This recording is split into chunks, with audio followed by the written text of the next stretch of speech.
রোজার এত দাম, জন্ম লগ্ন থেকে একটা কাক ডানা মেলে খোলা আসমানে উড়তে থাকে, উড়তে উড়তে বিরামহীন ভাবে উড়ে উড়ে এত দূর চলে গেল যে বুড়া হয়ে গেল, মরিয়াও গেল। বলে তাহলে মাঝখানে সময় কাটলো কত?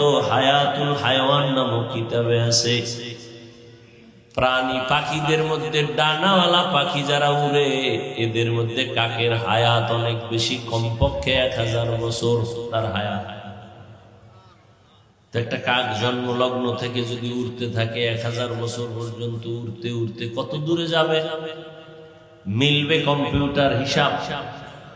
হ্যাঁ ভাইরা আমার,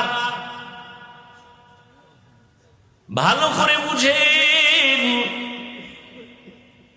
জন্ম লগ্ন থেকে একটা কাক ডানা মেলে যদি উড়তে উড়তে উড়তে উড়তে 1000 বছর উড়িয়া এত দূর চলে যায়, একজন রোজাদার একটা রোজার বরকতে জাহান্নামের আগুন থেকে অত দূরে চলে যাবে।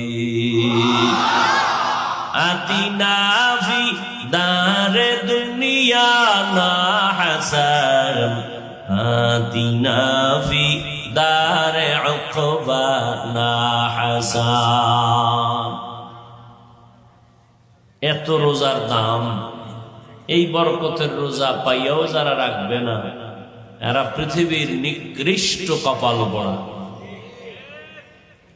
অনেক কপাল পড়া নিমক হারাম আছে, বলে আমার ঘরে কি ভাতের টান আছে, রোজা রাখবো কেন? এরকম গাদ্দার আছে না নেই? আবার একদল আল্লাহর বান্দা আছে বলে আমি রোজা রাখলে রোগ বেড়ে যায়, তার মানে রোগের বাড়ার কারণ বানাইছে রোজা। অথচ একজন নবীর আশিক মুমিনের উচিত ছিল, ও আল্লাহ আমার যত রোগ আছে আমি ঔষধ বানাইছি রোজা, রোজার ঔষধে তুমি আমার রোগ মুক্ত করে দাও। রোজারে রোগ বানাইছে, রোজা রাখলে রোগ বাড়বে। আর খাঁটি আল্লাহর বান্দা যারা, এরা রোজারে বানাইছে ঔষধ, রোজা রাখলে রোগ কমে যাবে। বরকতের মাস রসুল পেলেই দোয়া করতেন।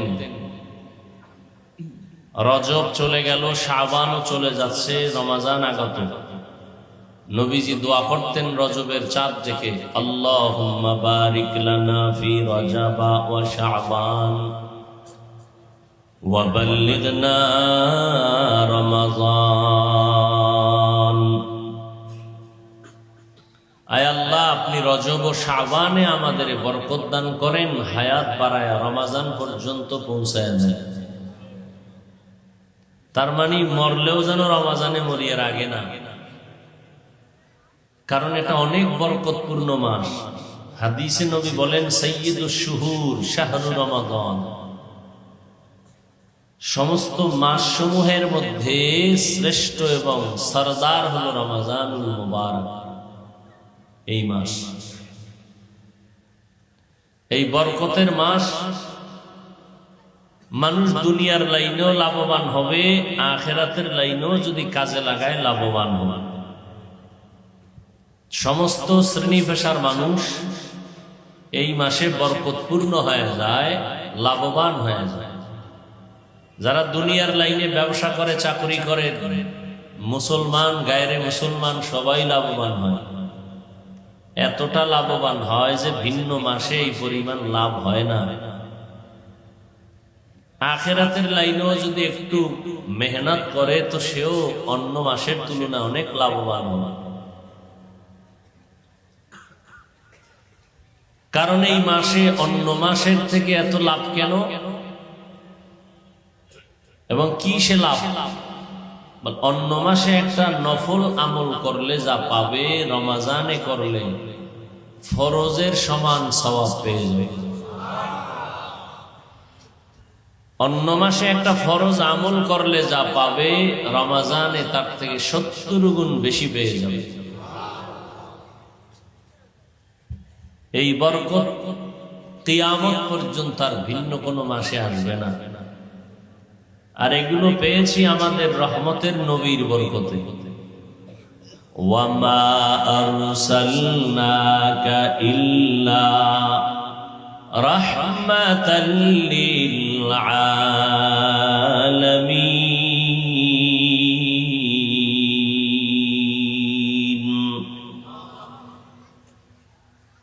আল্লাহ আমার নবীকে রহমতের জন্য পাঠাইছেন। গজব নয়, পুরাটাই রহমত, জগৎ সমূহের জন্য রহমত। যে কারণে অন্য নবীরা যা পায় না, আলহামদুলিল্লাহ আমরা তার থেকে বেশি পেয়েছি। অন্য নবীদের হায়াত অনেক বেশি, উম্মতেরও হায়াত অনেক বেশি। বেশি হায়াত পাইয়া বেশি বেশি নেক আমল করেছেন।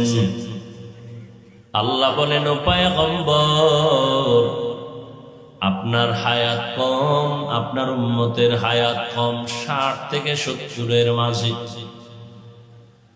অন্য নবী ও উম্মতের তুলনায় আপনার উম্মত আর আপনার হায়াত যদিও কম, তবে আমি হায়াতের ভেতরে বরকত দিব অনেক বেশি।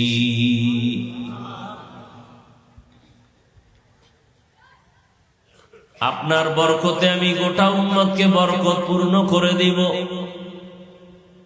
অন্য নবীর উম্মতেরা লাগাতার 1000 মাস ইবাদত করে যত সওয়াব পাইত, আপনার উম্মতের জানায় দেন আমি আল্লাহ আপনার বরকতে আপনার উম্মতের ওই 1000 মাসের সওয়াব আমি এক রাতেই দান করব।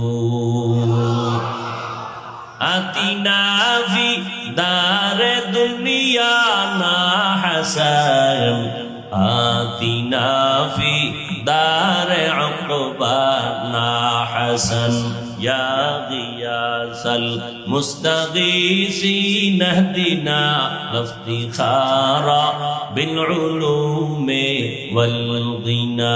হর গোরি দে নে কো তু তৈয়ার है, जो न मांगे उससे तू बेजार है।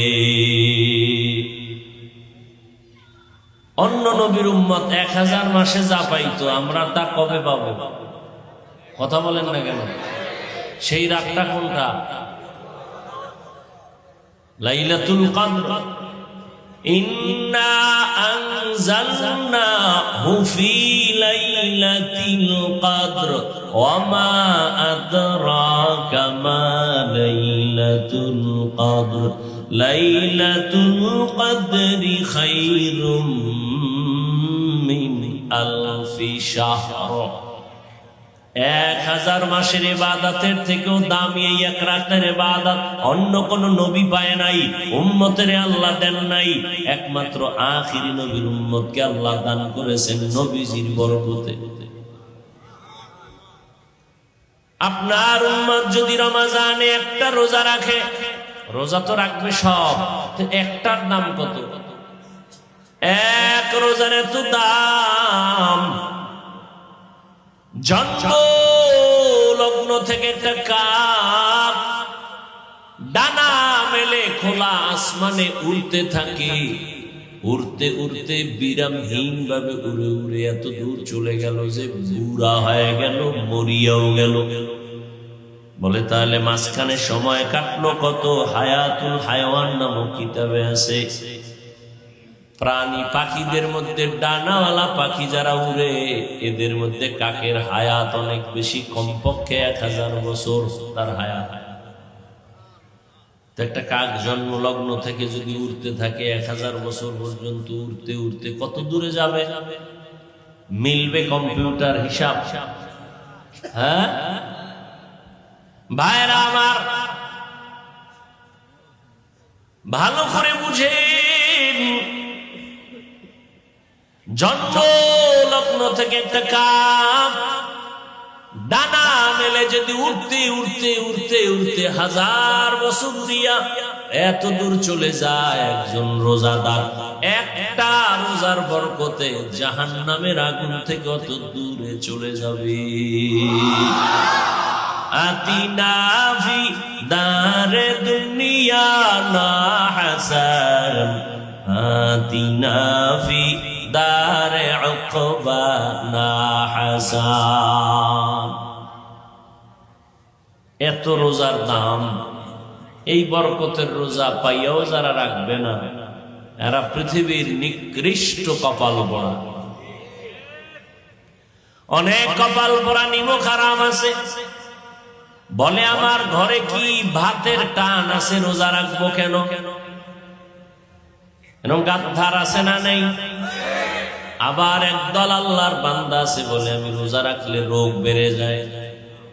তার মানে রোগের বাড়ার কারণ বানাইছে রোজা। অথচ একজন নবীর আশিক মুমিনের উচিত ছিল, ও আল্লাহ আমার যত রোগ আছে আমি ঔষধ বানাইছি রোজা, রোজার ঔষধে তুমি আমার রোগ মুক্ত করে দাও। রোজারে রোগ বানাইছে, রোজা রাখলে রোগ বাড়বে। আর খাঁটি আল্লাহর বান্দা যারা, এরা রোজারে বানাইছে ঔষধ, রোজা রাখলে রোগ কমে যাবে। ভাইরা আমার, মানুষের বুঝের অভাবে মানুষ ডানে যায় বামে যায়, কপাল পুড়ে গেছে। রহমতের নবী যার কোনো গুনাহ নাই, ওই নবীর বয়ান শুনিয়াও কালেমা পড়ে নিষ্ঠ বেঈমান কপাল পোড়া। আমি হাফিজুর রহমান তো দূরের কথা, মক্কা মদিনার ইমাম তো পরের কথা। রহমতের নবীর বয়ানে যে কালেমা পড়ে না, সে কত বড় বেঈমান, কত বড় কপাল পোড়া যে নবীর বয়ানেও কালেমা পড়ে না। আর আল্লাহ যদি কপাল খুলে দেন,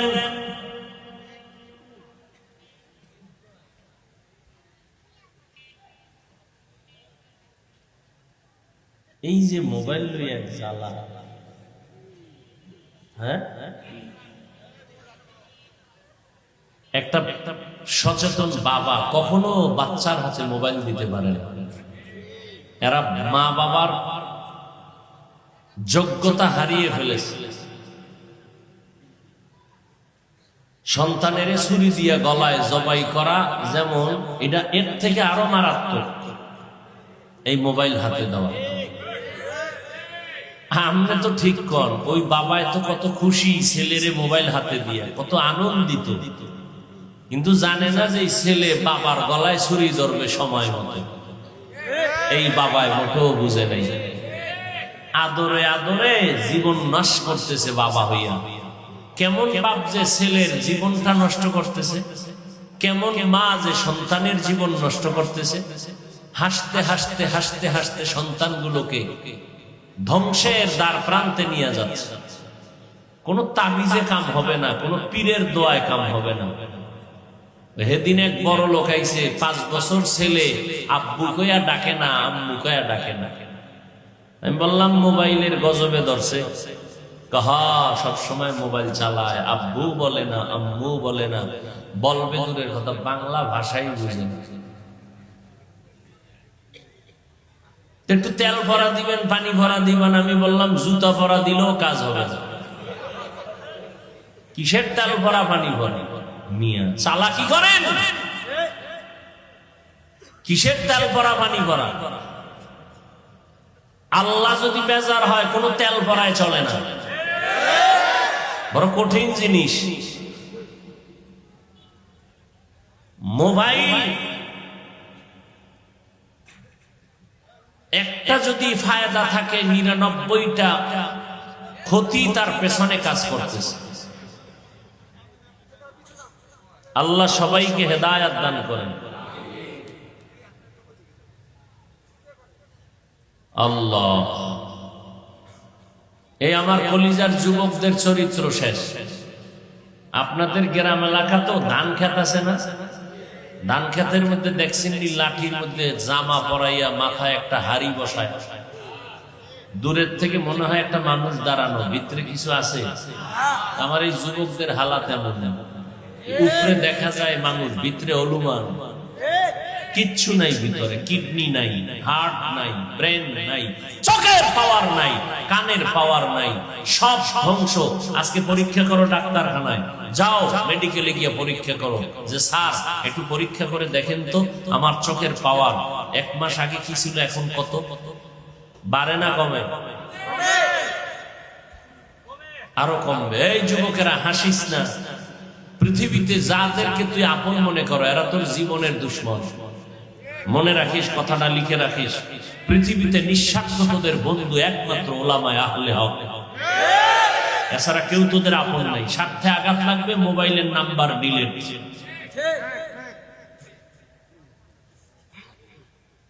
স্বার্থে আঘাত লাগলে মোবাইল কি। আর আমরা হুজুরেরা কি পরিমাণ গালাগালি করো, এরপর আমরা জবাব দেই না। সুযোগ পেলেই তাবলীগের বিরুদ্ধে লেখো, চরমনায়ের বিরুদ্ধে লেখো, দেওবন্দীদের বিরুদ্ধে লেখো, উল্টা পাল্টা যখন যা মনে চায়, আমরা একবারও জবাব দেই না। সামনে দেখা হলে হাসি মুখে সালাম দেই, পারলে বুকে লাগায় আলিঙ্গন করি, পাও ধরে ধরে বয়ান করি, মনে হয় তোর টাকার কেনার গোলাম। এতটা নত হইয়া বয়ান করি, ফায়দা কি? বয়ান তো হিন্দুদের করলে ফায়দা হইতো। কোরআন হাতে নিয়ে বৌদ্ধদের বয়ান করতাম, খ্রিস্টানদের বয়ান করতাম, ওরা মদিনার আশেক হয়ে যায়। তুমি আল্লাহ মানো, নবী মানো, কোরআন মানো, হাদিস মানো, কিয়ামত মানো, সব মানো, তোমারে বয়ান করবো কেন? বয়ান তো করবো যারা আল্লাহ চিনে না, নবী চিনে না, কোরআন চিনে না, ওদের কাছে। তুমি তো সব চিনো, সব জানো, তোমাকে বয়ান করবো কেন? বরং তোমার পেছনে 12 মাস ঘুরতে ঘুরতে কুত্তার মতো পাগল হয়ে গেছে। না টাইম মতো খানা আছে, না ঘুম আছে, না ঘরের চিন্তা, না সন্তানের চিন্তা, সময় দিতে পারি। 12টা মাস তোমাদের পেছনে দৌড়ায়। শুধু আমি, সব আলেম ওলামারা দৌড়ায়, পীর সাহেবরা দৌড়ায়, তাবলীগওয়ালারা দৌড়ায়, সব তোমাদের পেছনে দৌড়ায় 24 ঘন্টা 12টা মাস। কিসের রৌদ্র, কিসের বৃষ্টি, পায় ধরে ধরে মাথায় হাত দিয়ে দিয়ে বুঝায়। কি বুঝায়? যে আমারে একটা বাড়ি কিনে দাও, আমারে টাকা দাও, আমারে কিছু এইভাবে গাড়ি কিনে দাও। বলে কি বলে? বাবা নামাজটা পড়ো, নবীর তরিকা মতো চলো। নিজের স্বার্থের জন্য দৌড়ায় না, অথচ কোন চিন্তাও তোমার মধ্যে নাই যে হুজুরেরা এত গালি দেই, বিরোধিতা করি, হুজুরগত কোনো উপকারই করি না, তাহলে আমগো পিছনে 12টা মাস দৌড়ায় কেন? নিজের ঘরবাড়ি বাদ দিয়া। স্বার্থ কি? কোন টাকাও তো দেয় না। ইহুদিরাও তো হুজুরগো দুশ্মন, খ্রিস্টানরাও দুশ্মন, বৌদ্ধরাও দুশ্মন, আবার হুজুরদের এই মুসলমানের কাতারে কিছু মুনাফিক আছে, এগুলো দুশ্মন। ফাঁকে ফাঁকে তাবলীগের বিরোধিতা করে, দেওবন্দীদের বিরোধিতা করে, করতে করতে করতে করতে ছোট থেকে বড়র মধ্যে আঙ্গুল দিছে। ফট করে কয় ইমাম আজম আবু হানিফা মুশরিক, আরেকটু পরে গেছি গিয়া কয় ওমরে ফারুক রাসূলের সাহাবী ভণ্ড। এইভাবে করতে করতে করতে করতে তাহলে কারণ কি? হুজুরের আঙ্গ পিছনে এত দৌড়ায় কেন? আর হুজুরেরা তো নিজের জন্য কিছু চায় না। সবাই বলে মদিনার আদর্শের মালা গলায় লাগায়।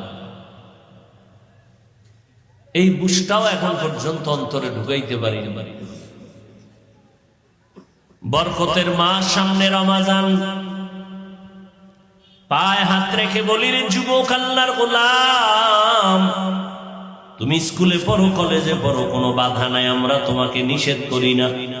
চাকরি করো বাধা নাই, ব্যবসা করো বাধা নাই, ডাক্তারি পড়ো বাধা নাই, ইঞ্জিনিয়ারিং পড়ো বাধা নাই, প্রফেসর হও বাধা নাই, যে লাইনেই থাকো কোনো বাধা নাই। আমি কওমি মাদ্রাসার সন্তান, ভিন্ন কোনো মাদ্রাসা, স্কুল, কলেজের বিরুদ্ধে বলি নাই রে বাবা। আমি তাবলীগের লাইনের সন্তান, ভিন্ন যারা তাবলীগ পছন্দ করে না তাদের বিরুদ্ধে বলি নাই। বিরুদ্ধে তো বলি নাই, আবার বাধ্য করিয়াও বলি নাই যে তাবলীগ করতেই হবে, না হয় জাহান্নামে যাবে। কওমি মাদ্রাসায় পড়তেই হবে, না হয় জাহান্নামে যাবে, তাও বলি না। ও আল্লাহর বান্দারা, আমরা বলতে চাই তুমি যেখানেই থাকো রে যুবক, মদিনাওয়ালা নবীর আদর্শ মতো জীবনটা চালাও, 5 বেলার নামাজ পড়ো, মা বাবার দোয়া নিয়ে চলো, উলামায়ে কেরামের পরামর্শ নিয়ে নবীর তরিকায় চলো। এরে যুবক আল্লাহর গোলাম, তোমার মতো যুবক তাকায়া দেখো, জীবনে মাদ্রাসায় পড়ে না, স্কুল কলেজে পড়িয়াও 5 বেলার নামাজ পড়ে, মিথ্যা বলবা না, সত্যটার সাক্ষী দাও আছে না নাই? তোমাকে আল্লাহ বিবেক দান করেছেন, জিজ্ঞাসা করো বিবেকটাকে, তুমি কেন পারো না রে বাবা? তোমার মতো যুবক আজ র্যাব আর্মি পুলিশ বিডিআরের চাকরি করে, নামাজ ছাড়ে না, রাস্তায় গাড়ি চালায়, নামাজ বাদ দেয় না, তুমি কেন পারো না? নদীর মধ্যে মাছ ধরে, নামাজ ছাড়ে না, তুমি কেন পারো না? ব্যবসা করে, চাকরি করে, অভাব নাই, তুমি কেন পারো না? ওসি ডিসি এসপি আইজি উকিল ব্যারিস্টার 5 বেলার নামাজ পড়নেওয়ালার অভাব নাই, তুমি কেন পারো না? বলো, তুমি মনে মনে কি ভাবছো কোরআন শরীফ মিথ্যা? তাহলে একটা প্রমাণ দাও, আমি এখন দাড়িটা কেটে ফেলবো, এখন টুপি দাড়ি ফালাইয়া প্যান্ট শার্ট লাগায় রাস্তায় নেমে আল্লাহর বিরুদ্ধে স্লোগান দেওয়া শুরু করবো, একটা ভুল কোরআন থেকে বের করে দাও। তুমি কেন 1500 বছর পর্যন্ত কত মহাপণ্ডিতেরা অপচেষ্টা করেছিল, আজও পর্যন্ত একটা ভুল বের করতে পারে নাই, বরং তারা মাথা নত করে মুসলমান হয়েছে। ও যুবক, তুমি আল্লাহ দিয়ে তাকায় বলো, কোরআন সত্য নাকি মিথ্যা? যুবকেরা বল, কত পার্সেন্ট সত্য? তোর অন্তর যদি বলে কোরআন সত্য, তাহলে কোরআনের মধ্যে আল্লাহ যত বয়ান করছেন তাও সত্য, গুনাহগারেরা জাহান্নামে যাবে তাও সত্য, নেক আমলওয়ালারা জান্নাতে যাবে তাও সত্য। ও বাহাদুর ভাব নিয়ে চলো, কয়দিন আর বাহাদুরি করবি? তাকাইয়া দেখো না, গতকাল পরশু দিনের আগুনে পুরন্ত লাশ, একই ফ্যামিলির 5 জন নাই, কত যুবকের লাশ। এমন একটা দিন নাই যে যুবকের লাশের খবর পাই না। গাড়ির নিচে যুবকের লাশ, পানির নিচে যুবকের লাশ, ঘুমের বিছানায় যুবকের লাশ। এরে যুবক আল্লাহর গোলাম, রাতের বেলা দরওয়াজা জানালা বন্ধ করে মোবাইলটা হাতে নিয়ে সারাটা রাত কবিরা গুনাহ দেখো, মাও জানে না, বাবাও জানে না তুই কি করো, তবে তাদের অন্তরে একটা সাক্ষী দেয় তুই গুনাহ করতেছ। আজকে তুই সারা রাত মোবাইলে কবিরা গুনাহ করার কারণে তোর চেহারার মধ্যে কোনো আলো নাই, কোনো আকর্ষণ নাই, কোনো নূর নাই, কোনো মায়া নাই, অথচ তোর বয়স মাত্র 25 থেকে 30। আল্লাহর কসম, 40 বছরের আগে তোর চেহারার আকর্ষণ আর উজ্জ্বলতা কমবে না, কিন্তু 25 বছরে তোর চেহারার মধ্যে কেন উজ্জ্বলতা নাই, আকর্ষণ নাই, দেখলে কেন মায়া লাগে না? রাতের বেলা মোবাইলে কবিরা গুনাহ করেছো, কানের মধ্যে গানের তার লাগায় রাতের বেলা ঘুমাও, আজরাইল যদি আইসা হাজির হয় আরে সেই যদি দেখে তোর গানের আওয়াজ কানের মধ্যে লাগানো, কি জবাব দিবি আল্লাহর আদালতে? মনে মনে ভাবছো আমরা হুজুরেরা পাগল হয়ে গেছি। হ্যাঁ, 2 জনারে পাগল বললে মানা যায়, কোটি কোটি কোটি আলেমকে তুমি কি এক পালায় বলবা? এটা মেনে নেওয়া যায় না। লক্ষ লক্ষ নবীদের একই আওয়াজ, মিথ্যা বাবার উপায় নাই। 1-2 জন বললে সন্দেহ করা যায়, লক্ষ লক্ষ সাহাবায়ে কেরাম মিথ্যা বলতে পারেন না, সবার একই আওয়াজ। লক্ষ কোটি কোটি উলামায়ে কেরামের একই আওয়াজ, আল্লাহর গোলামি করো, মদিনাওয়ালার আদর্শ মতো জীবনকে চালাও। ও যুবক, কয়দিন আর বাঁচবারে বাবা? মনের প্রশ্ন করো রে মন। আমার তোমার মতো যুবক জেনারেল লাইনে থাকিয়াও যদি নামাজ পড়ে, তুমি আমি কেন পারবা না? আসলে ব্যাপারটা কি জানোনি? আমার মাওলা তোমার উপরে বেজার, তোমার মা বাবার অভিশাপ তোমার কপালে লেগে আছে। কপাল পুরলে কিছুই করার নাই। আমি হাফিজুর রহমান কেন, মক্কা মদিনার ইমাম কেন, কপাল যদি পুড়ে যায় স্বয়ং নবীজি বয়ান করলেও বেঈমানের কালেমা নসিব হয় না। আর আল্লাহ যদি কপালটা খুলিয়া দেয়, নবীকে জবাই করতে আসিয়াও কালেমা পড়ে। নাম কি? এর যুবক, এর নাম কপাল। কপাল যদি পুড়ে যায় নবীজির বয়ানেও কালেমা নসিব হয় না। আর কপাল যদি মাওলায় খুলে দেয়, নবীকে জবাই করতে আসিয়াও কালেমা পড়ে, পৃথিবীর ইতিহাসে তার নাম উঠে যায় ওমরে ফারুক। কেমন বান্দা আল্লাহর! 27 বছরে নবীর হাতে কালেমা পড়েছেন হযরত ওমর। 39 জন মুসলমানের পরে 40-এর কোঠা পূরণ করলেন হযরত ওমর। তরবারি হাতে নিয়ে দাঁড়ায় গেলেন। মুহাম্মদের বিরুদ্ধে একটা কথা যদি বলতে চাও, কাউকে দরকার নাই, ওমরের তরবারির সামনে দাঁড়ায় যাও। এরে আমার কলিজার যুবক, মদিনার নবী বলেছেন, বুড়ারা নবীর বিরোধিতা করেছে বেশি, যুবকেরা নবীর উপকার করেছে বেশি। আজকে তুমি যুবক সন্তান, তোমার চরিত্রটাকে এভাবে নষ্ট করো কেন রে বাবা? আমি কিন্তু একটু আগেও বলছি, তোমাকে কিন্তু আমি বাধ্য করতে আসি নাই যে হুজুর হতেই হবে, না হয় জাহান্নামে যাওয়া। তুমি একজন ডাক্তার হও, কলিজা দিয়া দোয়া করি। তুমি একজন প্রফেসর হও, দোয়া করি। তবে তুমি গ্রাম্য ডাক্তার হইও না। তুমি এমন সাহস নিয়া ডাক্তারি পড়ো, ডাক্তার হও, যেন তোমার সাহস তোমাকে গোটা দুনিয়াতে পরিচিত ঘটায় দেয়। মানুষ মাথায় নিয়ে তোমার সুনাম বলবে। মরিয়া গেল যেন তোমার নামে সম্মানের ইতিহাস লেখা হয়। আর যদি চরিত্র বাদ দিয়া নষ্ট করে ডাক্তার হও, তাসলিমার মতো জায়গায় জায়গায় জুতার বাড়ি খাবি।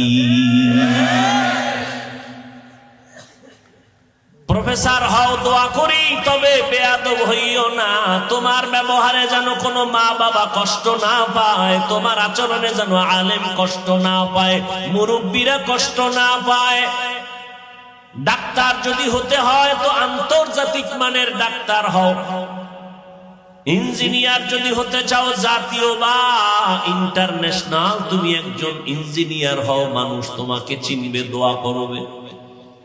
আর জীবনে যদি সুন্দর সম্মানের জিন্দেগি চাও, দুইটা তোমার পুঁজি লাগবে। খোদার কসম করে বলি, এই দুই পুঁজি যদি না থাকে, জীবনে কোনোদিন সম্মানের চেয়ার পাইবা না।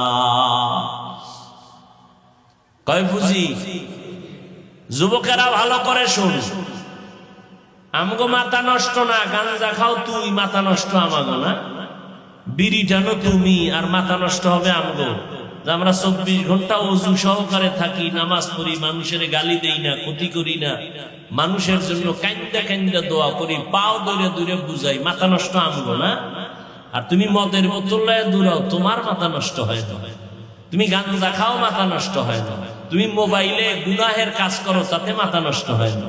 সব মাথা নষ্ট হুজুরদের। আল্লাহ হেদায়েত দান করুন। দুই পুঁজি লাগবে যদি সম্মানের জিন্দেগি চাও। সম্মান দেয় কে? কেন সরকার দেয় না? সার্টিফিকেট দেয় না? সার্টিফিকেট যদি শিক্ষার বাহাদুরি যদি সম্মানের চেয়ার দিত, তাহলে আমাকে হুজুরকে কত আগে লাথি মেরে ফেলায় দিত। সম্মানের চাবি আল্লাহর হাতে। আল্লাহ কুদরতি ভাবে রেখেছেন, কারো হাতে দেন নাই। রিজিকের চাবি আল্লাহ কুদরতের হাতে রেখেছেন, কাউকে দেন নাই। এই কারণে তুমি যাকে মনে করে সম্মানের পাত্র না, আল্লাহ তারে সম্মানিত বানায় দেয়। কে জানতো ওর বাবাকে, ওর মাকে আল্লাহ সম্মানের জায়গায় বসায় দিয়েছেন। ইমামের মুসাল্লা, এমপি সাহেব পেছনে দাঁড়াইলেও তার কমানে রুকু দিতে হবে, সেজদা দিতে হবে, বাধা দেওয়ার কোনো উপায় নাই। ও যদি গরিবের সন্তান হয়, তার কমান মেনে নামাজ পড়তে হবে। এটা সম্মান না? এটা সম্মান। কে দিছেন? ও যুবক বাবারা, সম্মানের জিন্দেগির দোয়া করিও। ওই জিন্দেগির দাম নাই যে যেখানে যাবা সবাই সি সি করে তাড়ায় দিবে, মনে মনে বরদোয়া করবে তুই মরে যা, গাড়ির তলে পড়ে মর, পানিতে ডুইবা মর, রাতে ঘুমের ঘরে তুই মর, তোর চরিত্র এত খারাপ, তোর কারণে কলিজায় ব্যথা। মাও বরদোয়া করে, বাবাও বরদোয়া করে, শিক্ষকও বরদোয়া করে, মুরব্বীরাও বরদোয়া করে। তোর অভিশপ্ত কপাল নিয়ে দুনিয়াতে বেঁচে থেকে লাভ কি? তোর চরিত্র এত খারাপ যে মা বাবাও মনে মনে কষ্ট নিয়ে আসে, মুরব্বীদের অন্তরে কষ্ট, তোমার চরিত্রের কারণে শিক্ষকের অন্তরে কষ্ট। ও যুবক, সম্মানের জিন্দেগি যদি চাও, দুইটা পুঁজি তোমার লাগবে, লেখা রাখিস বাবা, ভালো করে মনে রাখবা। আমি শুরুতেই বলেছি, ওলামায়ে আহলে হক ছাড়া তোমাদের নিঃস্বার্থ আপন কেউ নাই। যত আপন আপন দেখো সব হলো স্বার্থপর, সবাই স্বার্থপর। করোনা গেছে, করোনা, বাবায় মরে গেছে, ছেলেরা বাবার লাশটা লোকের টাকা দিয়া রাস্তায় ফালাইয়া দরজা লাগায় দিছে, কুত্তায় খাইলো না জানাজা হইল, ছেলে আর খবর নেয় নাই। ওই শত শত করোনার লাশ আমার দেশের প্রশাসন আর সিংহবাগ ওলামায়ে কেরাম টুপিওয়ালারা কাঁধে নিয়া গোসল করাইয়া কাফন পরাইয়া দাফন করলো, জানাজা পড়াইলো। ও বাঙালি, ভুলিয়া যাইও না, নিমুখ হারামি করিও না। আল্লাহর শুকর আদায় করি বলছি, ইতিহাস ভুলিয়া যাইও না। শত শত করোনার লাশ ওলামায়ে কেরাম কাঁধে নিয়া নামাজ দাফন পরাইয়া দিল, গোসল করাইলো। একজন হুজুরেও করোনায় মরে না।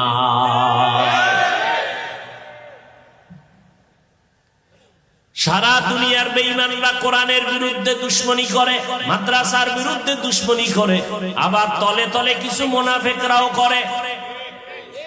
কিন্তু দেখছো নি রে বাবা, যারা হকের ঝান্ডা ধরে আল্লাহকে ডাকে, এদের সম্মান এখনো কমে নাই।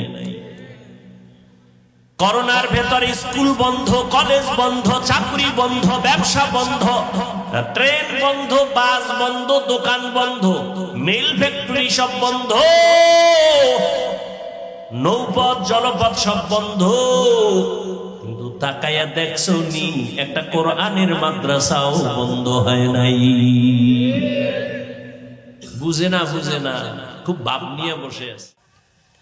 কয়েকজন হুজুরেরা হুজুরগত সব ফকিরের দল, বেতন ৬,০০০, ৭,০০০, সর্বোচ্চ ১০,০০০, ৬ মাস বাকি। কয়েকজন হুজুর করোনায় ভিক্ষার ঝুলি লয়ে রাস্তায় হাঁটছে। একজনে দাঁড়ায় বলো না যে হ্যাঁ, আমগো এলাকার ৬০ জন হুজুর নড়িয়া বাস স্ট্যান্ডে ভিক্ষা করছে ৩ দিন।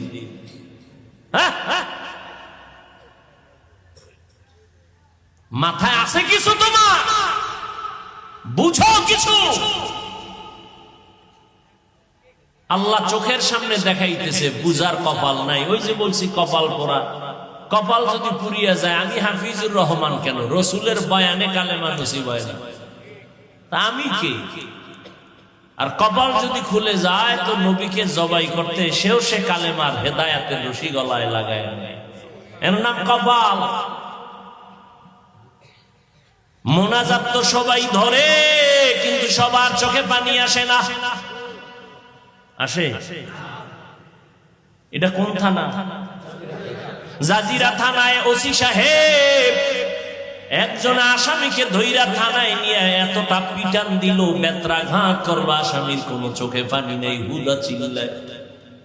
ও বাবা, একটু জ্ঞান খাটায় দেখো। আর কোরআনের বাগান, তাই এমন বরকতের বাগান, একজন আল্লাহওয়ালা বয়ান করে, ২০০ হাত দূরে বৈশা যুবক হাউমাউ করে কান্না করে। একটু চিন্তা করে জবাব দে, ওরে মারলো কে?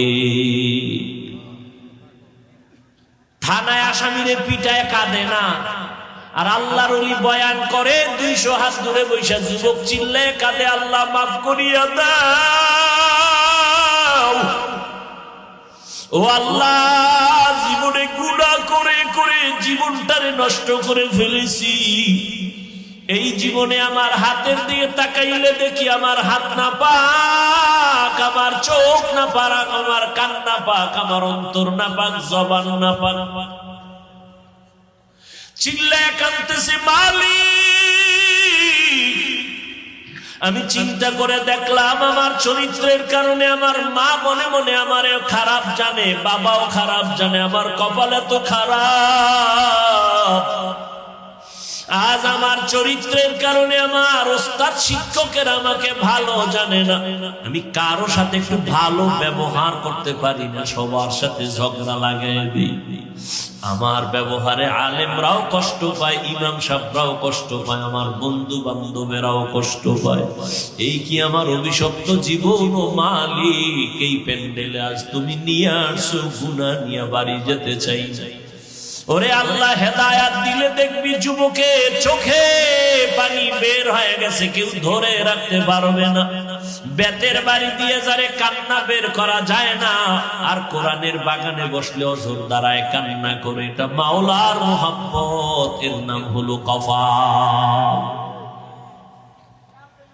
কিছু কপাল পোড়া আছে, একজনে কাইন্দা শেষ, আল্লাহ মাফ করো।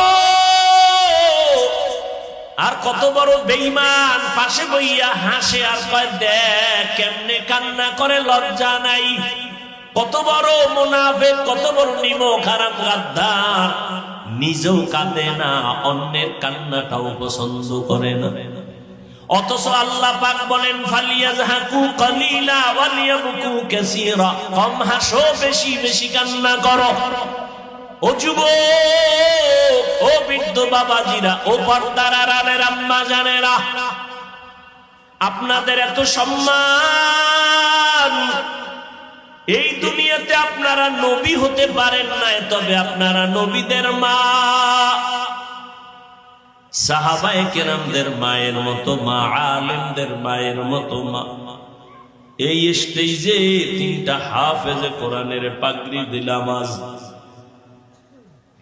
ওদের মা বাবার জীবনটা কতই যে ধন্য, ওর মা বাবার কলিজা কত বড় হয়ে গেছে, তার ছেলে হাফেজে কোরআন হয়ে গেছে। 30 পারা কোরআন ওদের সিনার মধ্যে জমা হয়েছে।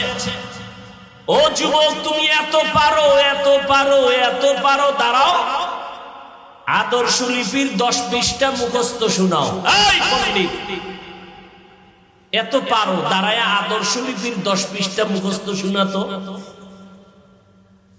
পারবে? আমার কথা কন না কেন? আর ওরে বড় দাঁড় করায় দিয়ে রমজানে তারাবিতে এক পায়ে দাঁড়ায় 30 পারা পড়ে ফেলবে। এটা তোমার বাবার মাস্তানি? কার রহমত? এরে আল্লাহর বান্দারা, রমজানুল মুবারক এক বরকতের মাস। জাহান্নামের দরজাগুলো বন্ধ, জান্নাতের দরজাগুলো খোলা। এই বরকতের মাস আমার নবী সারা রাত, সাহাবায়ে কেরাম সারা রাত সারা দিন ইবাদতে কাটায় দিতেন। কত বরকতের মাস। ওই কপাল পরারে কেমনে বুঝাবো যে এই বান্দা রোজার মাস পাইয়াও রোজা রাখার জন্য রেডি না? এরে আল্লাহর বান্দারা, ও পর্দার আড়ালের আম্মা জানেরা, যত কথা আপনার সন্তানদের শুনাইলাম, এগুলো বাস্তবায়ন যদি করতে চান, আপনার দোয়া, আপনার অবদান আর প্রচেষ্টা ছাড়া সম্ভব হবে না। এই দুনিয়ায় যত সন্তান ভালো হয়েছে সব হলো মায়ের অবদান। মায়ের অবদানের কারণে সন্তান ভালো হয়েছে। যত লাইনে যত ভালো সন্তান দেখেন মায়ের কারণে হয়েছে। এই জন্য বিশ্ব বরেণ্য দার্শনিক ইমাম গজালি রহমাতুল্লাহ আলাইহি বলেন, প্রত্যেকটা সন্তানের জন্য প্রাথমিক শিক্ষিকা হলো তার মা। এরে আম্মা জানেরা, আপনারা কত দামি মা। আম্মা জান আয়েশা রাদিয়াল্লাহু তাআলা আনহার মতো নারী, ফাতেমা রাদিয়াল্লাহু তাআলা আনহার মতো নারী, খাদিজা রাদিয়াল্লাহু তাআলা আনহার মতো নারী। এরে আম্মা জান, আপনার মতো কত মা এখনো খুঁজলে পাবেন, 5 বেলার নামাজ পড়ে, স্বামীর মাল হেফাজত করে, গুনাহের দিকে যায় না, বেপরদায় চলে না। সন্তানগুলো আপন বানানোর জন্য, আদর্শওয়ালা বানানোর জন্য মেহনত করে। ও আল্লাহর বান্দারা, পিছনে গুনাহ তো করিয়াই ফেললাম শয়তানের ধোকায়। আল্লাহ বলে তওবার মাস আসছে, রহমতের মাস, বরকতের মাস, মাগফিরাতের মাস। এই বরকতের মাস পাইয়াও যারা বরকত অর্জন করতে পারবে না তাদের বদনসিব। নবী বলেন রমজান পাইয়াও যারা জাহান্নাম থেকে নিজেকে মুক্ত করাইতে পারলো না তাদের ধ্বংস হওয়াটাই যথেষ্ট। ওরে আল্লাহর বান্দারা, রমজান পাইছেন, আল্লাহর কোরআন তেলাওয়াত করবেন, তারাবি করবেন, রোজা রাখবেন। রোজা রাখলে দেখবেন শরীর সুস্থ হবে, কোনো রোগ হবে না, নিয়ত গুণে বরকত। আল্লাহর কোরআন বেশি বেশি তেলাওয়াত করবেন, যারা পারেন না শিখে নিবেন। আল্লাহর কোরআন শিখতে লাগে মাত্র 20 ঘন্টা, প্রতিদিন 1 ঘন্টা করে টাইম দিবেন। 20 রমজানে পুরো কোরআনটা পড়তে পারবেন ইনশাআল্লাহ।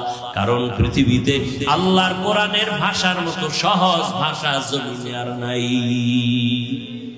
কোরআন শিখতে কয়দিন লাগে? 20 দিন। কয়দিন? প্রতিদিন 1 ঘন্টা করে দিবেন। সাহারি খাইয়া ফজর পরে 1 ঘন্টা। যদি বলেন না ও সময় হবে না, তো তারাবির পরে ঘুমের আগে 1 ঘন্টা। তারাবির কত আড্ডা দিয়া সময় নষ্ট করেন, 1 ঘন্টা সময় দেন, 20 দিনে কোরআন শিখে ফেলবেন ইনশাআল্লাহ। আর যেদিন কোরআন পড়তে পারবেন না সেদিন নামাজে দাঁড়ায় দেখবেন কত মজা লাগে।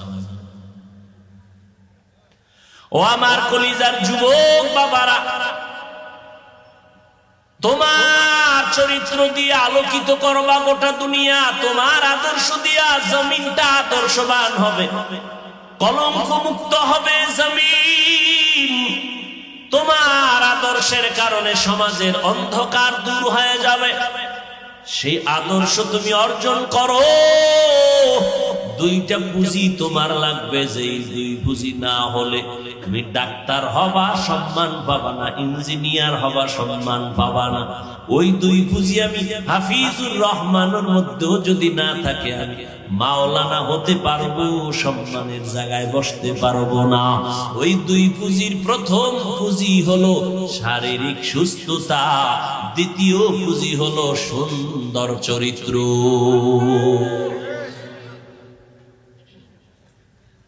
আপনার চরিত্র খুব ভালো কিন্তু আপনি চরম অসুস্থ, টিকবেন কোথাও চাকরিতে?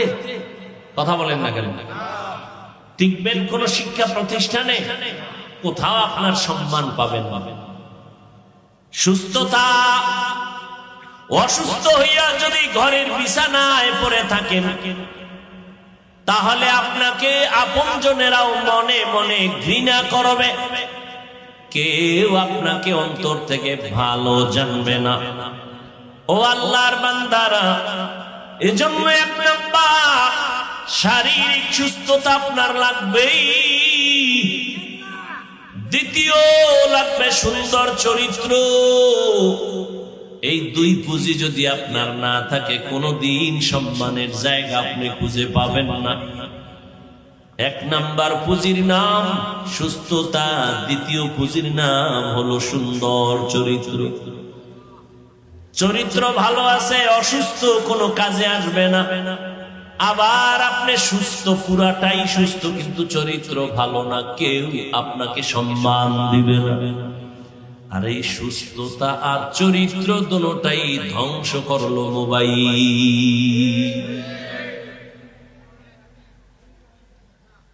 প্রতিবন্ধী বুঝেন? প্রতিবন্ধী, এই মোবাইল ওয়ালারা প্রতিবন্ধী। মায়ের হক আদায় না করলেও মোবাইলের হক আদায় করবে, এই নিয়ত আছে না অনেকে। স্ত্রীর হক আদায় না করতে পারলেও মাশাআল্লাহ মোবাইলের হক আদায় করতে ব্যর্থতা নেই। সারা রাত মোবাইলের হক আদায় করে গভীর মনোযোগে। স্ত্রীর হক বাদ, সন্তানের হক বাদ, মা বাবার হক বাদ, মোবাইলের হক আদায় করতেই হবে। নিরিবিল পরিবেশ, দরজা জানালা বন্ধ, একাগ্র চিত্তে অধীর আগ্রহে মোবাইলের হক আদায় করে। এই রকম অধীর আগ্রহে একাগ্র চিত্তে মা বাবার হক, সন্তানের হক, স্ত্রীর হক আদায় করলে বিনা হিসাবে জান্নাত। মোবাইলের হক আদায় করতে গিয়া জান্নাত কি বলেন না কেন, বরং মরার আগে মরণ। এই মোবাইলের গোলামেরা, লিখে রাখো, তুমি মরার আগে বিছানায় পড়ে থাকবা। লিখে রাখো, বেশি দিন লাগবে না, এই অল্প কয়েকদিন পরে টের পাইবা। বিছনায় পড়ে যাবা, চোখ থাকবে, পাওয়ার থাকবে না, কান থাকবে, পাওয়ার থাকবে না, হাত থাকবে, পাওয়ার থাকবে না। দেখো না সুস্থ মানুষ হঠাৎ করে কয় নাই, কেউ কয় হঠাৎ করে মরল, কয় হঠাৎ মরলো কেন? হঠাৎ এক রোগের জন্ম নিছে দুনিয়াতে নতুন, বলে হঠাৎ রোগ কি কি? হ্যাঁ, জনমের মতো মোবাইল দেখো আর নাচ গান দেখো, দেখবা যে তুমিও হঠাৎ মরণের পাল্লায় পড়ে যাবে। হঠাৎ দেখবা বুকে ব্যথা, সবাই ধরতে ধরতে দেখবে নাই। আহা, মানুষ হাসতে হাসতে গুনাহ করে, বাধা যে দিবে সে বলবে, সবাই বলবে এই দুশ্মন, এরে বাদ রে বাদ। কি এটা কত সুন্দর প্যান্ডেল জানেননি? বসার সাথে সাথে সব গুনাহ মাফ। এত সুন্দর প্যান্ডেলে বইয়া যারা মোবাইল নিয়ে ব্যস্ত, এরা যে সওয়াবের কাছে আছে, কাজে আছে, এটা বলার কোনো সুযোগ নেই। বরং এরা চূড়ান্ত রহমত বঞ্চিত হওয়ার একটা কাজে ব্যস্ত। মোবাইল নিয়ে বর্ষে বেহেশতের বাগানে করতেছে আকাম, মোবাইল নিয়ে সময় নষ্ট করা। তাহলে বুঝেন, একটু আগে বলছি কপাল, বাড়ির থেকে আসছে ওয়াজে যাই, কিন্তু প্যান্ডেলে বৈশাও সে ওয়াজ শোনার কপাল নাই, সে অন্য মনোযোগে মোবাইল নিয়ে ব্যস্ত। ছবিটা সুন্দর উঠলো নি, রেকর্ড ভালো হলো নি, ছবি তোলা হারাম হারাম হারাম, 1000 কোটি বার হারাম। সরকারের অর্ডার ছাড়া, মদিনার নিয়ম ছাড়া ছবি তোলা হারাম, কবিরা গুনাহ, কবিরা গুনাহ। হাদিসে পাকে নবী বলেন, কিয়ামতের দিন সবথেকে বেশি আযাব হবে যারা অনর্থক ছবি তুলছে তাদের। মানে মাস্তানি, কত বড় মাস্তান হইছেন আপনি, নমরুদ ফেরাউনের থেকে বড়। তা আল্লাহ এটিকে সাইজ করছে, আপনার হিসাব নাই। খোদায় টাইনে নিয়ে আসছে প্যান্ডেলের মধ্যে, কিন্তু কপাল খারাপ, বয়ান শোনার কপাল হলো না। কলবটারে ফিরাই দিলেন মোবাইলের দিকে। আর মোনাজাতের পরে জিনেরা যদি মোবাইলটা নিয়েই যায়, নিশ্চিত মোবাইল নিবেই জিনেরা। এই যারা মোবাইল হাতে ধরছো, তবু মোবাইল নিয়ে যাবে, টের পাবি মোনাজাতের পরে, বুঝবি কত ধানে কত চাল। তাহলে তুই যে সময় নষ্ট করলি, তোর আমও গেল, সালাও গেল, তুই কপাল ফোরা হইয়া খালি হাতে বাড়ি যাবি, আর কি পারবি? এই তোর কপাল। কপালের উপরে জুতা দিয়ে বাইরে বেজে, আমার কপালটা তো খারাপ কেন? একটা বেহেশতের বাগানে আইসাও আমি কিছু শিখতে পারলাম না, একটু মোনাজাতে কানতে পারলাম না, আমার উপরে কার অভিশাপ লাগছে।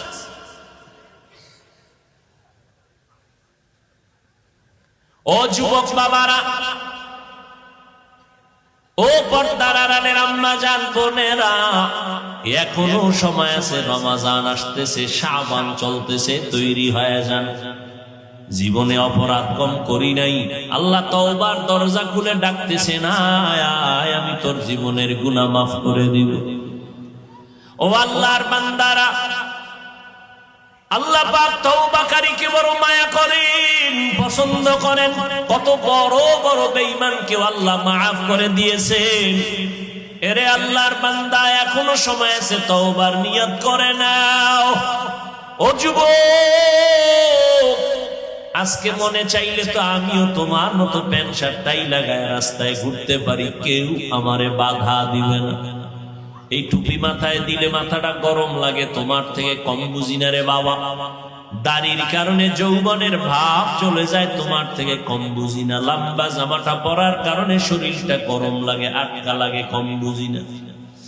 এরপরেও কেন নামাজ ছাড়ি না, পর্দা করি, হালাল খাই। এই টুপি দাড়ির কারণে, মদিনাওয়ালার আদর্শের কারণে আমাদের কত উলামায়ে কেরাম ফাঁসির মঞ্চে ঝুলছে, কত কষ্ট নিয়ে জমিন থেকে বিদায় হয়েছে। স্বয়ং আমার নবীর উপরে কত হামলা, যেই নবীর শরীর মোবারকে মশা মাছি পড়া হারাম, ওই নবীর শরীরের মধ্যে বেঈমানের বাচ্চাগুলো পাথর মারে, বৃষ্টির মতো রক্ত পড়ে গেছে। আমার মায়ার নবী এত কষ্ট করেছেন, সাহাবায়ে কেরাম জীবনটা বিসর্জন দিয়েছেন, জানার পরেও কেন এই লাইনটা ছাড়ি না? একটু আগেও বলেছি, এর একমাত্র কারণ আল্লাহর কোরআন সত্য। গুনাহ নিয়ে কবরে গেলে আযাব হবে, হাসরে আযাব হবে, কথাটাও সত্য, মিথ্যার কোনো অবকাশ নেই। লক্ষ লক্ষ নবীরা মিথ্যা বলেন নাই, লক্ষ লক্ষ সাহাবায়ে কেরাম মিথ্যা বলেন নাই, কোটি কোটি উলামায়ে আহলে হকরা মিথ্যা কথা বলেন নাই। ও আল্লাহর বান্দারা, আমার নবীও দরজার মধ্যে বসে বসে আম্মা জান আয়েশার হুজরায় কান্না করেন, হাসরের ময়দানে কি উপায় হয়? নবী যদি কান্না করতে পারেন, আপনার কপাল এত খারাপ কেন? আপনার চোখে কেন পানি নাই? জান্নাতের টিকিট পাইছেন 10 জন সাহাবা। আবু বকর রাতে নামাজে দাঁড়ায় কান্না করেন, আল্লাহর আদালতে কেমনে দাঁড়াবো? ও যুবক বাবারা, ও বৃদ্ধ বাবাজিরা, ও পর্দার আড়ালের মা বোনেরা, আমার মাওলার ভয় কি অন্তরে নাই? আল্লাহর কোরআনটা মিথ্যা মনে করিয়েন না রে মুমিন। এক জাররা পরিমাণ গুনাহ নিয়ে কবরে গেলে শাস্তি ভোগ করা লাগবে, পালাবার উপায় নাই। হাসরের ময়দানে সূর্যের গরম সহ্য করা যাবে না রে বাবা। বিজ্ঞানীরা বলে জমিন থেকে 9,30,00,000 মাইল উপরে সূর্য। দিনের বেলা ছিল, রাতের বেলা নাই। এরপরে তো কেন গরম লাগে? ফ্যানের বাতাস সারা রাতে ঘুম আসে না, মশারি না টানাইলে ঘুম হয় না। মশা, একটা মশার কামড় সইতে পারি না রে বাবা। অন্ধকার কবরে গেলে 2 পার্শ্বের মাটির চাপ, জাহান্নামের আগুনের গরম। হাসরের ময়দানে সূর্যটা মাথার উপরে চলে আসবে, ওই সূর্যের গরমে মাথার মগজগুলো টাস টাস করে ফেটে যাবে। নবীরা পর্যন্ত, যাদের কোনো গুনাহ নাই, শুধু কান্নার আওয়াজ। উম্মতেরে ভুলিয়া কাঁদবেন, আল্লাহ আমারে বাঁচাও। আম্মা জান আয়েশাও কাঁদেন, ও নবী তখন আপনার কি উপায় হবে? মায়ার নবী বলেন, আমি আল্লাহর আদালতে মাকামে মাহমুদে সিজদায় পড়ে কাঁদবো। সব নবীরা কাঁদবেন, আল্লাহ আমাকে বাঁচাও। আমি আখিরি নবী, একবারও বলবো না আল্লাহ আমাকে বাঁচাও। আমি সিজদায় পড়ে আমার মালিকের ডাকবার বলবো, হে মালিক আমার উম্মতের বাঁচাও। আমার উম্মতেরা যেন জাহান্নামে না যায়। আল্লাহ বলবেন, নবী আপনি কাঁদবেন না, মাথা উঁচা করেন, আপনার উম্মত গুলো বাছাই করে করে জান্নাতের দিকে নিয়ে যান। আম্মা জানকে নবী বলেন, ও আয়েশা, আল্লাহর অর্ডার পাই আমি উম্মত গুলো বাছাই করে করে জান্নাতের দিকে নিয়ে যাব। আম্মা জান বলেন, কোটি কোটি কোটি কোটি মানুষের মধ্যে চিনবেন কিভাবে আপনার উম্মত কারা? নূহ নবীর উম্মত, ইব্রাহিম নবীর উম্মত, ঈসা নবীর উম্মত, মুসা নবীর উম্মতেরাও থাকবে। মায়ার নবী বলেন, ও আয়েশা, আমার উম্মত যারা 5 বেলার ওযু বানাইয়া নামাজ আদায় করেছে, তাদের ওযুর জায়গাগুলো নূরের আলোতে চমকাইতে থাকবে। আমি নবী দেখে দেখে তাদেরকে হাউজে কাউসারের কিনারায় দাঁড় করায় দিব। আমি এদের দাঁড় করাইয়া আমি কাউসারের পানি পেয়ালা ভরে ভরে দিব, উম্মতেরা পান করো। ময়দানে মানুষগুলো দাঁড়াবে উলঙ্গ, সূর্যের গরমে কলিজাটা ফেটে যাবে, পানি পানি বলে চিল্লাইতে থাকবে। আল্লাহর নবী বলেন, আমার উম্মত গুলোরে নিয়ে আমি প্রথমে কাউসারের পানি পান করাবো। আমার উম্মতেরা একবার যদি পানি পান করে আর পিপাসা লাগবে না। ও আল্লাহর বান্দারা, যখন পানি পান করাইতে করাইতে করাইতে সিরিয়ালে উম্মতেরা লাইনে দাঁড়ানো, হঠাৎ দেখবে একটা পর্দা পড়িয়া গেছে। আল্লাহর নবী বলবেন, ফেরেশতারা পর্দা দিলা কেন? পেছনে উম্মত এখনো বাকি আছে। ফেরেশতারা বলবেন, নবী এই উম্মতেরা আপনার দুশমন। আপনি দুনিয়া থেকে বিদায়ের পরে এরা মন মতো জীবন চালাইছে। ওলামায়ে কেরাম পাও ধরে ধরে বলছে, নামাজ পড়ে নাই, রোজা রাখে নাই, মা বাবার খেদমত করে নাই। আমার নবী তখন সহি হাদিসে বলেন, তখন নবী বলেন, আমি বলবো, সোহকান সোহকা, তোরা ভেগে যা, আমার চোখের সামনে থেকে দূর হ। আমি তোদের নবী না, তোরা আমার উম্মত না। আমার নবী যদি হাসরের ময়দানে তারাইয়া দেয়, আমার আল্লাহ বলবে ফেরেশতারা ওদের ধর, জাহান্নামের হ্যান্ডকাপ লাগাইয়া ধরো, টানতে টানতে জাহান্নামের দিকে নেওয়া হবে। ও আল্লাহর বান্দারা একটু চিন্তা করিও যে আল্লাহর কোরআন সত্য, সাহাবায়ে কেরামদের কথা সত্য, নবীদের কথা সত্য, লক্ষ লক্ষ মানুষ মিথ্যা বলতে পারে না। ওরে এত ইলম, এত আমল, এত তাকওয়া থাকার পরেও নবী সাহাবায়ে কেরামরা যদি কান্না করতে পারেন, তোমার আমার কপাল কেন এত খারাপ? তোমার গুনার কারণে কেন চোখে পানি আসবে না?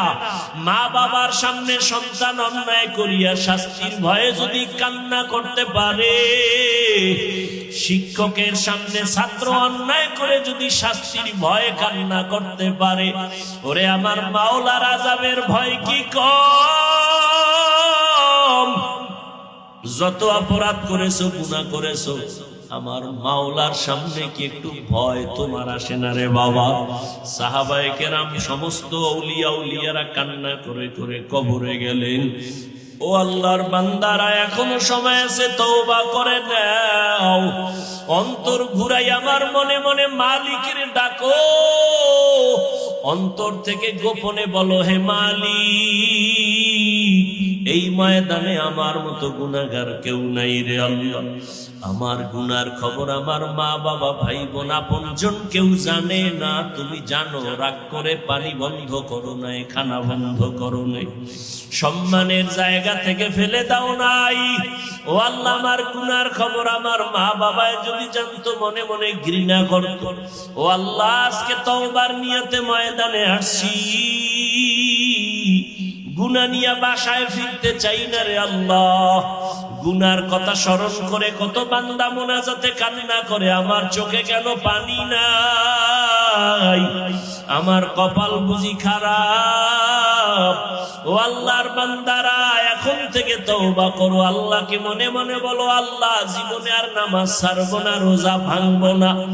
মা বাবা থাকলে দোয়া নিও, ঘরে যাইয়া মাকে বলিও, মা আজকে বয়ানের ভিতরে কত বান্দা মোনাজাতে কাঁদলো, আমার চোখে পানি নাই কেন?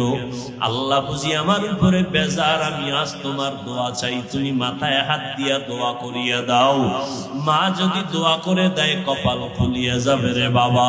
ও যুবকেরা, মাকে কত জিনজানি কাঁদাইছো, কত কষ্ট দিয়েছো, তাড়াতাড়ি মাপ চাইয়া নিও, কারণ আমার আল্লাহ ক্ষমা দিবেন না যদি মা ক্ষমা না দেয়। আল্লাহ ক্ষমা দিবেন না যদি শিক্ষক তোমাকে ক্ষমা না দেয়। বান্দার হক বান্দার থেকে আদায় করে নাও, আল্লাহ বান্দার হক মাফ করবেন না। আল্লাহর কাছে তওবা করে নাও। ওরে আল্লাহর বান্দা, অন্তর যদি তৈরি হয়, মুনাফিকি যদি না থাকে, মরিয়া গেলে যাব, হায়াতের মালিক আল্লাহ, ইজ্জতের মালিক আল্লাহ, রিজিকের মালিক আল্লাহ। আর নামাজ ছাড়বো না, বেপরদায় চলবো না, আর কোনদিন মা বাবাকে কষ্ট দিব না, আর কোনদিন মুরব্বীদের সাথে বেয়াদবি করব না। ও আল্লাহর বান্দারা, তওবা করার যদি নিয়ত হয়, আজকে থেকে নবীর তরিকা মেনে, উলামায়ে কেরামের পরামর্শ নিয়া, মুরব্বীদের দোয়া নিয়া, মা বাবার দোয়া নিয়া চলবা। মুনাফিকি যদি অন্তরে না থাকে, তওবা করার যদি বাবা অন্তরে নিয়ত হয়, ওরে আল্লাহর গোলাম, আজীবন বয়ান শুনে কি লাভ হবে যদি তুমি ফজরে মসজিদে হাজির হতে না পারো? হাজারো বয়ান শুনে কি লাভ হবে যদি রমজানে রোজা রাখতে না পারো? আল্লাহর কাছে কান্না করো, কলবটা পাথরের থেকেও শক্ত হয়ে গেছে গুনার কারণে। আল্লাহর কাছে চোখের পানি ছেড়ে কান্না করো। আল্লাহ বলেন, বান্দা খাঁটি তওবা যদি করতে পারো, আমি মুহূর্তে তোমাকে মাফ করিয়া দিব। তওবা করার মতো যদি অন্তর অন্তর কারো তৈরি হয়, মুনাফিকি যদি অন্তরে না থাকে, খাঁটি তওবার নিয়তে দুটো হাত আমার আল্লাহকে দেখাইয়া দাও। আয় আল্লাহ, হাতগুলো কবুল করে নেন, তওবা কবুল করে নেন, তওবার উপরে মজবুত হইয়া চলার মতো তৌফিক দান করে দেন। আমিন। আলহামদুলিল্লাহি রাব্বিল আলামিন।